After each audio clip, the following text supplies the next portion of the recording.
सूरत के अंदर एक करोड़पति व्यक्ति रहा करता है जिसका नाम राजेश है।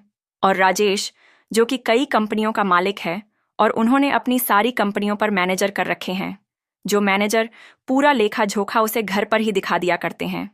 यानी कि रुपए पैसों को उसके पास कोई भी दिक्कत नहीं है। अच्छी तरह से उसका समय व्यतीत हो रहा है। वह घर पर अपने परिवार के साथ रहा करता है। उसका एक लड़का है जिसकी उम्र 16 साल है। एक दिन सुबह सुबह वह अपने घर के गार्डन में बैठकर बार पढ़ रहा था और साथ में चाय की चुस्कियां ले रहा था। तभी अचानक से उसके बेटे का एक दोस्त उससे मिलने के लिए आता है। राजेश बैठा बैठा अपने बेटे और उसके दोस्त को देख रहा था और देखने के बाद उसे अपने एक दोस्त की याद आ जाती है। इसके बाद जो राजेश होता है वह अपने दोस्त से मिलने का फैसला करता है और घर के अंदर जाकर अपनी पत्नी से सामान पैक करने के लिए कहने लगता है और कहता है कि हमें अपने दोस्त से मिलने के लिए जाना है। तो उसकी पत्नी उससे पूछने लगती है कि कौन सा दोस्त और किससे तुम मिलने जा रहे हो। तो वह कह देता है कि मैं अपने दोस्त मोहनलाल से मिलने के लिए जा रहा हूं। इस नाम को सुनते ही उसकी पत्नी एकदम से इस बात के लिए तैयार हो जाती है और कहने लगती है कि ठीक है, मैं सामान पैक कर लेती हूं और हम दोनों चलेंगे। उनसे मिलने के लिए पत्नी सामान पैक करने लगती है, लेकिन तभी जो राजेश होता है वह बाहर आता है और बाहर आकर अपने बेटे से भी तैयार होने के लिए कहने लगता है। अब बेटा पूछता है कि पिताजी हम कहाँ जा रहे हैं। तो वह कहता है कि एक खास आदमी है और उससे तुम्हें मिलना है। इस बात को सुनकर बेटा कहने लगता है कि पिताजी आप चले जाओ, लेकिन पिता कहता है कि नहीं बेटा, तुम्हारा उससे मिलना ज़रूरी है। इसके बाद बेटा भी अपने पिता के साथ जाने के लिए तैयार हो जाता है और सभी लोग तैयार होकर वहां से निकलने लगते हैं। धीरे धीरे सफ़र तय होता है और सफ़र तय करने के बाद वह लोग सीधा बिहार पहुंच जाते हैं। अब बिहार आने के बाद जो राजेश नाम का व्यक्ति होता है वह वहीं के एक नज़दीकी बैंक में जाता है और बैंक से लगभग 10 से 12 लाख रुपए निकाल लेता है। मैं बैठने के बाद इस सफ़र को दोबारा से तय करने लगता है। अब जैसे ही बेटा देखता है कि पिता ने ढेर सारे पैसे निकाले हैं, तो वह उससे पूछने लगता है कि पिताजी, आपने इतने सारे पैसे क्यों निकाले हैं। इस बात को सुनकर पिता मुस्कुराने लगता है और कहने लगता है कि बेटा, इन पैसों की ज़रूरत है। किसी का मुंह पर कर्ज है और उस कर्ज को मुझे चुकाना है। अब यह बात बेटे को बिल्कुल भी हजम नहीं होती है, क्योंकि उसके पिता काफ़ी पैसे वाले थे, तो उनके ऊपर किसी का कर्ज होना बिल्कुल भी पॉसिबल नहीं था। तो वह कहने लगता है कि पिताजी, आप क्यों मेरी टांग खिंचाई कर रहे हो। आपके ऊपर भला किसका कर्ज है। तो वह कहने लगता है कि ठीक है बेटा, अगर ऐसी बात है तो मैं तुम्हें एक छोटी सी कहानी सुनाता हूँ। उस कहानी को सुनने के बाद बताना कि मुझ में पर कर्ज है या नहीं है। तो बेटा भी इस कहानी को सुनने के लिए उत्सुक हो जाता है और माँ इस बात को देखकर समझ गई थी कि अब उसका पति अपने बेटे को कौन सी कहानी सुनाना चाहता है। तो इसी वजह से गाड़ी में बैठी बैठी वह मुस्कुराती रहती है और पिता अपने बेटे को कहानी सुनाने लगता है। वह कहता है कि बेटा, समय था 1990 का। 1990 का के दशक में हम लोग बिहार के अंदर रहा करते थे और मेरी शादी होने वाली थी। लेकिन मेरा एक दोस्त था जिसका नाम था मोहनलाल। मोहनलाल की पहली शादी हो चुकी थी और उसको 2 बच्चे भी थे, एक लड़का और एक लड़की। बड़ा लड़का था और छोटी लड़की थी। वैसे तो मेरा नाम राजेश है, लेकिन मेरे दोस्त मोहनलाल और उसकी पत्नी मुझे प्यार से नन्हे नन्हे कहा करते थे और मुझे छोटे भाई की तरह प्यार दिया करते थे। सब कुछ अच्छी तरह से चल रहा था। मैंने पढ़ाई लिखाई कर ली थी और मैं किसी रोजगार को ढूंढ रहा था कि मुझे कोई अच्छा सा रोजगार मिल जाए जिससे मैं अपनी जिंदगी को अच्छी तरह से व्यतीत कर सकूं। उसी दौरान हमारे अड़ोस पड़ोस वाले मेरी शादी की चिंता करने लगते हैं, क्योंकि मेरे माता पिता तो मुझे बचपन में ही छोड़कर चले गए थे और उसके बाद से मैं इधर उधर अड़ोस पड़ोसियों के यहीं पर टाइम बिताया करता था। लेकिन सबसे ज्यादा मैं मोहनलाल के यहाँ पर टाइम बिताया करता था। वह मेरा अच्छे से ख्याल रखा करता और बड़े भाई की तरह मुझे हर बात को समझाया करता। अब जब अड़ोस पड़ोस वाले शादी के लिए कहते हैं तो मैं भी अपनी शादी कर लेता हूँ, लेकिन शादी के बाद मुसीबतें आनी स्टार्ट हो जाती हैं, क्योंकि शादी के बाद अब मैं अकेला तो रह नहीं गया था। मुझे घर बसाना था और घर के अंदर घर को चलाने के लिए पैसे चाहिए और मेरे पास बिल्कुल भी पैसे नहीं थे। मैं इन्हीं सब बातों से बहुत ज़्यादा परेशान रहा करता और जब भी मैं मोहनलाल से इन बातों को किया करता तो वह कुछ ना कुछ सहारा मुझे दे दिया करता और कहा करता कि तू चिंता मत कर, मैं हूं तेरे साथ। इन सभी बातों से मैं काफी ज्यादा परेशान हो गया था और अब मुझे कुछ बड़ा करना था। इसीलिए मैं सोचता हूं कि मैं कहीं बाहर चला जाऊं और वहां पर रहकर मेहनत मजदूरी करके अपना भरण पोषण करूं।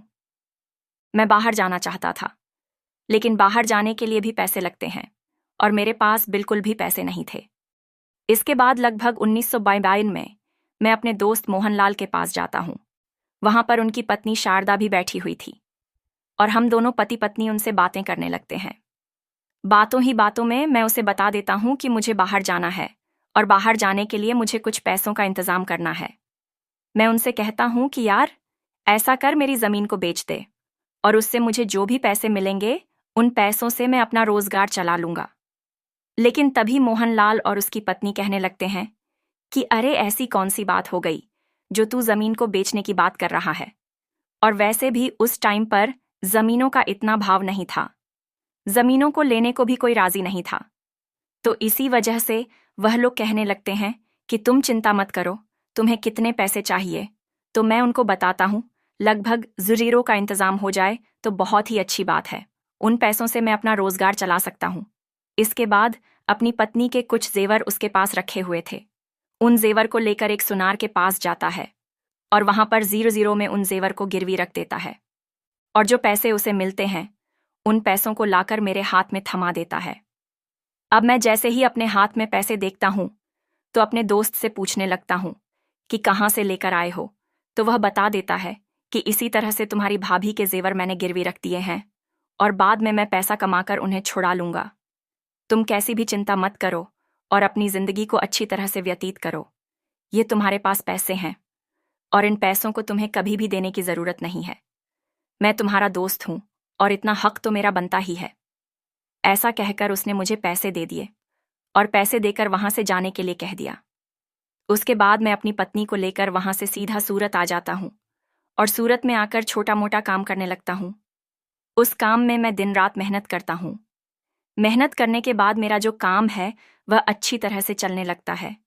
धीरे धीरे समय बीतता है और समय के साथ साथ मेरी बहुत बड़ी बड़ी कंपनी बन जाती है, जिन कंपनियों को आजकल तुम देखा करते हो, और मैं ढेर सारी तरक्की करने लगता हूं। लेकिन इन तरक्की के दौरान मैं अपने दोस्त को बिल्कुल ही भूल गया कि इस काम को चालू करने के लिए उसने मुझे पैसे दिए थे। अब जैसे ही उस दिन मैं बाहर बैठकर चाय पी रहा था और तेरा दोस्त तुझसे मिलने के लिए आया था, तो एकदम से मेरे दोस्त को देखकर मुझे अपने दोस्त की याद आ गई और उसके बाद मैंने फैसला किया उससे मिलने का। तो यह जो पैसे मैंने निकाले हैं, ये पैसे उसी के 10,000 के बदले निकले हैं। इन पैसों को उन्हें दूंगा और कहूंगा कि यह तेरे ही पैसे हैं जो तूने मुझे दिए थे। इस बात को सुनकर बेटा एकदम से एक्साइटेड हो जाता है और कहने लगता है कि पिताजी, आपने इस बात के बारे में मुझे पहले क्यों नहीं बताया। तो पिता कहने लगता है कि बेटा, तुम्हें कैसे बताते, हम इन बातों को पूरी तरह से भूल चुके थे, क्योंकि फिलहाल अब तक इन बातों को 20 साल हो चुके थे। मैं राजेश बिहार को छोड़कर सूरत गया था, लेकिन फिलहाल समय था 2012 का और पिता कहता है कि ना ही कोई हमारा संबंधी इस गांव के अंदर रहा करता है, जिसकी वजह से हमें उस गांव की याद आती रहती। तो इस बात को सुनकर जो बेटा होता है वह भी उस मोहनलाल जी से मिलने के लिए एक्साइटेड हो जाता है और वह देखना चाहता है अपने पिता के उस दोस्त को, जिस दोस्त की वजह से आज वह लोग इतनी अच्छी जिंदगी जी रहे हैं।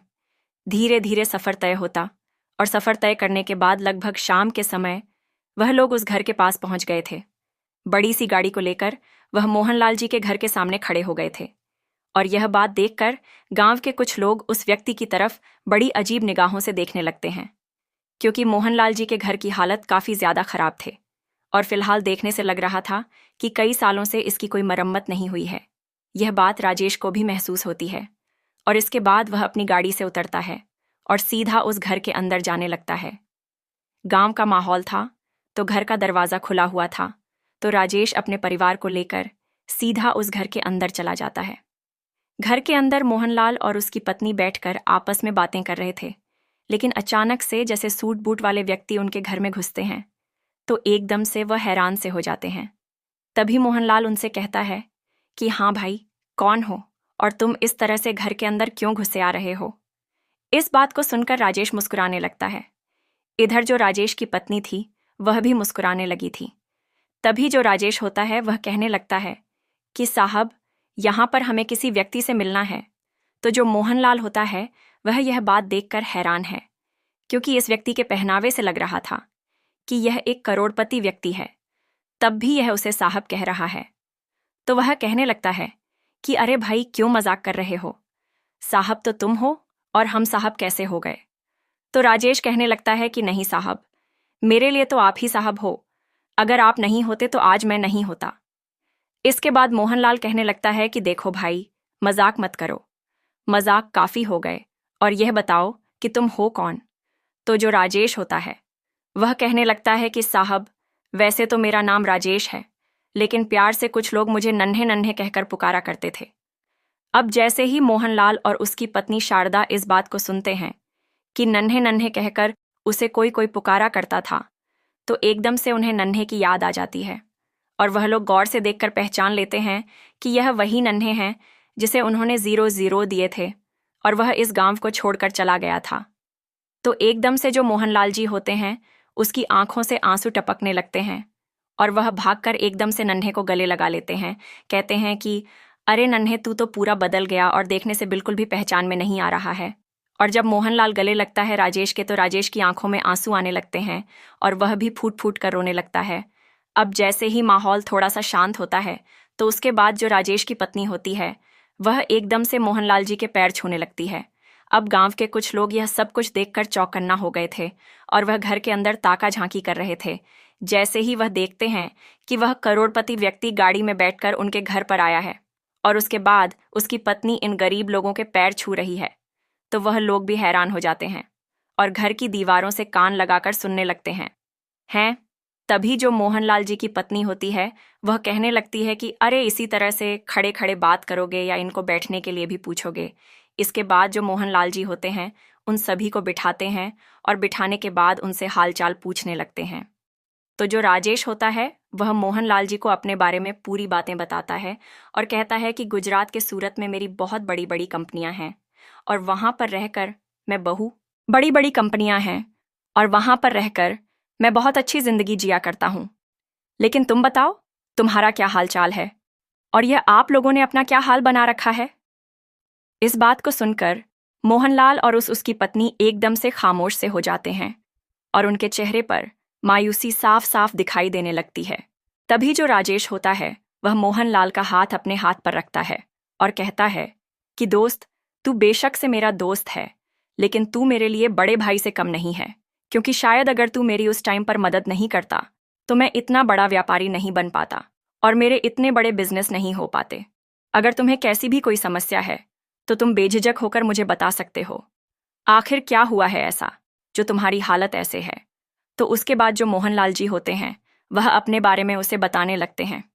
कहते हैं कि जब तू यहाँ से चला गया था तो हमने 0-0 दे दिए थे।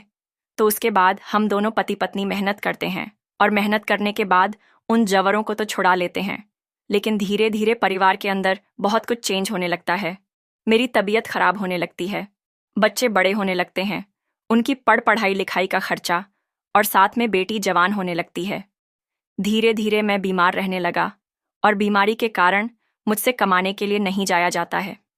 मेरा बेटा, जो कि बाहर मेहनत मजदूरी किया करता है, और मेहनत मजदूरी करने के बाद परिवार की आर्थिक स्थिति को मजबूत करना चाहता है, लेकिन कैसे भी कर ले, इतना पैसा वह कहाँ से जोड़ सकता है? जो भी पैसे वह कमाया करता है उन पैसों से घर का खर्च चला करता है, और साथ में मेरी बीमारी का इलाज भी हुआ करता है। मैंने अपनी बेटी को उसके मामा के यहाँ पर छोड़ रखा है ताकि घर का खर्च कुछ कम हो सके। और इन बातों को बताते हुए मोहनलाल जी एक एक बार फिर से फूट फूट कर रोने लगते हैं, और उनकी पत्नी शारदा की आंखों में भी आंसू आ जाते हैं। तो राजेश और उनकी पत्नी दोनों उनको संभालते हैं, और उसके बाद उस ब्रीफ केस को, जिस ब्रीफ केस के अंदर ढेर सारे रुपए थे, उसको उनके सामने रखते हैं और कहते हैं कि देखो, मैं तो तुम्हारा कर्ज चुकाने के लिए तुम्हारे पैसों को लेकर आया था, लेकिन लगता है अब तुम्हें इनकी कोई भी जरूरत नहीं है। इसके बाद मोहनलाल कहने लगता है, अरे भाई, मैंने तुमसे कह तो दिया था कि यह कोई कर्ज नहीं है, यह तो हमारा प्यार है जो हमने तुम्हारे लिए किया था। वह लोग इसी तरह की बातें कर रहे थे, और तभी यहाँ पर जो मोहनलाल जी होते हैं उनका बेटा आ जाता है, जो कि अब तक मजदूरी कर रहा था। और इसके बाद जैसे ही वह घर के अंदर इन लोगों को बैठे देखता है तो एकदम से हैरान हो जाता है। तभी मोहनलाल जी अपने बेटे को इशारा करते हैं और उसे अपने पास बुलाकर बिठा लेते हैं। वह राजेश से कहते हैं कि राजेश, यह है मेरा बेटा, जो कि मेहनत मजदूरी करके अपने परिवार की आर्थिक स्थिति को मजबूत करना चाहता है। तो राजेश मोहनलाल जी के बेटे से पूछने लगता है कि बेटा तुम क्या किया करते हो। तो वह कहता है कि अंकल जी, पढ़ाई लिखाई तो की थी, लेकिन परिवार की कंडीशन की वजह से मुझे मेहनत करना ही अच्छा लगा, तो मैं मेहनत किया करता हूँ। साथ में गवर्नमेंट जॉब की तैयारी भी कर रहा हूँ। इस बात को सुनकर राजेश उसे शाबाशी देता है और कहता है कि बेटा मेहनत करते रहो, मेहनत का फल हमेशा मीठा होता है। तो जो मोहनलाल का बेटा होता है वह अपने पिता से इन सभी चीज़ों के बारे में पूछना चाहता है कि यह लोग कौन हैं और यहाँ पर यह क्या कर रहे हैं, और यह भाव उसके चेहरे पर साफ साफ दिखाई दे रहे थे। राजेश इन भावों को पढ़ लेता है और तभी वह मोहनलाल के बेटे को बता देता है कि बेटा, मैं जानता हूं कि तुम क्या जानना चाहते हो, और जो कुछ भी तुम जानना चाहते हो उन सभी चीज़ों के जवाब तुम्हें मिल जाएंगे, लेकिन उससे पहले तुम्हें मेरे साथ चलना होगा। इसके बाद राजेश उठने लगता है, लेकिन तभी मोहनलाल कहता है कि कहाँ ले जा रहे हो तुम। इसे तो वह कहता है कि मेरे बीवी बच्चे यहीं पर हैं, तू चिंता मत कर, तेरे बच्चे को किडनैप नहीं करूंगा, बस मुझे इससे कुछ काम है। ऐसा कहकर वह मोहनलाल के बेटे को अपने साथ बिठा है और वहां से गाड़ी लेकर चल देता है। वह मोहनलाल के बेटे से उसके मामा के यहाँ का एड्रेस पूछता है और वहां से वह लोग सीधे मोहनलाल के ससुराल पहुंच जाते हैं और वहां से उसकी बेटी को अपने साथ लेकर वापस उसी घर में आ जाते हैं। वहां पर आने के बाद राजेश उनसे कहने लगता है कि दोस्त देखो, बहुत हो गया, अब तुम्हें इस तरह से जिंदगी जीने की कोई ज़रूरत नहीं है। मेरे पास ढेर सारा रुपया पैसा है, अच्छा ही बड़ा काम बना पड़ा है सूरत के अंदर, तो अब तुम लोग मेरे साथ वहीं पर चलोगे और वह वहीं पर जीवन व्यतीत करोगे। यहाँ पर क्या है, यहाँ पर बच्चों को मजदूरी भी बहुत कम मिला करती है, वहाँ पर मेरी किसी ना किसी कंपनी में तुम्हारा बेटा काम कर लेगा और वहीं पर मेरे साथ जीवन को व्यतीत करो। मैं तुम्हारी बेटी की भी वहीं पर शादी कराऊंगा। अब यह बातें सुनकर मोहनलाल कहने लगता है कि नहीं यार, हम यहीं पर ठीक है, तू ही वहीं पर बना रहे और कोई भी कैसी भी दिक्कत नहीं है। अब जो मोहनलाल का बेटा है वह अभी तक भी संतुष्ट नहीं है और उसे नहीं पता कि यह कौन है और यहाँ पर क्या कर रहा है, और इतना बड़ा बिजनेसमैन होकर मेरे पिता के पास क्या कर रहा है। तो उसके बाद में पूछ ही लेता है कि अंकल जी, आप हो कौन और हमें अपने साथ ले जाने के लिए क्यों कह रहे हो। तो जो राजेश होता है वह उसे बता देता है कि बेटा, मैं इसी तरह से तुम्हारे पिता का दोस्त हूँ और इसी गांव का रहने वाला हूँ। अब गांव वाले जो बाहर से इस बात पर निगाह हटाए हुए थे, उन लोगों को भी पता चल जाता है कि यह कौन है और यहाँ पर क्या कर रहा है। तो गांव के कुछ गंवार लोग वहां पर आते हैं और आने के बाद उससे अपनी जान पहचान बढ़ाने लगते हैं। राजेश इन सभी बातों को समझ गया था और वह कहने लगता है कि ठीक है, आप जो भी कह रहे हो वह सभी बातें ठीक हैं, लेकिन फिलहाल मुझे अपने दोस्त को अपने साथ ले जाना है। तो राजेश का दोस्त मोहनलाल कहने लगता है कि भाई, अभी तो रात हो गई है, कल सुबह देखते हैं, आज रात तुम यहीं पर रुको और कल सुबह देखते हैं कि क्या होना है। ऐसा कहकर मोहनलाल राजेश के परिवार और राजेश को वहीं पर रोक लेता है और रात भर वह आपस में एक दूसरे से बातें करते रहते हैं। रात भर में उन लोगों ने तय कर लिया था कि वह लोग वहीं अपनी पत्नी के साथ रहने लगता है। मोहनलाल और उसकी पत्नी शारदा कभी अपने दोस्त के यहाँ पर रहा करते तो कभी अपने बेटे के यहाँ पर रहा करते हैं और अच्छी तरह से अपने समय को व्यतीत करते हैं। अब गांव वाले भी जान चुके थे कि हमारे यहाँ का एक व्यक्ति वहाँ पर बहुत बड़ा व्यक्ति बन गया है, तो गांव से भी कुछ लोग उसके पास आने लगते हैं अपने अपने बच्चों की सिफारिश लेकर और कहते हैं कि हमारे बच्चों को भी कंपनी में काम दे दो ताकि वह भी अपने भविष्य को बेहतर कर सके। तो वह गांव के कुछ व्यक्तियों को वहां पर लगा लेता है और हंसी खुशी अपना जीवन व्यतीत करता है। और फिलहाल 2024 में मोहनलाल जी की मौत हो चुकी है। उसका बेटा सूरत के अंदर वहीं पर रहा करता है और उसके 3 बच्चे हैं। राजेश के बेटे की भी शादी हो गई है और शादी होने के बाद उसके 2 बच्चे उसके साथ रहा करते हैं। राजेश का बेटा और मोहनलाल का बेटा भी इसी तरह से एक दूसरे के अच्छे मित्र हैं और मोहनलाल का बेटा राजेश के बेटे को छोटा भाई समझा करता है। तो दोस्तों, ये थी आज की कहानी। आप लोगों को कहानी कैसी लगी कमेंट बॉक्स में बता देना। वीडियो अगर अच्छी लगी तो वीडियो को लाइक और चैनल को सब्सक्राइब ज़रूर करें। ताकि हमें थोड़ा सा हौसला मिले, आप लोगों के लिए ऐसे ही अच्छे अच्छे वीडियो बना सकूं। मिलते हैं किसी अगली वीडियो में नए टॉपिक के साथ। तब तक के लिए जय हिंद, जय भारत। आप सभी का बहुत बहुत धन्यवाद।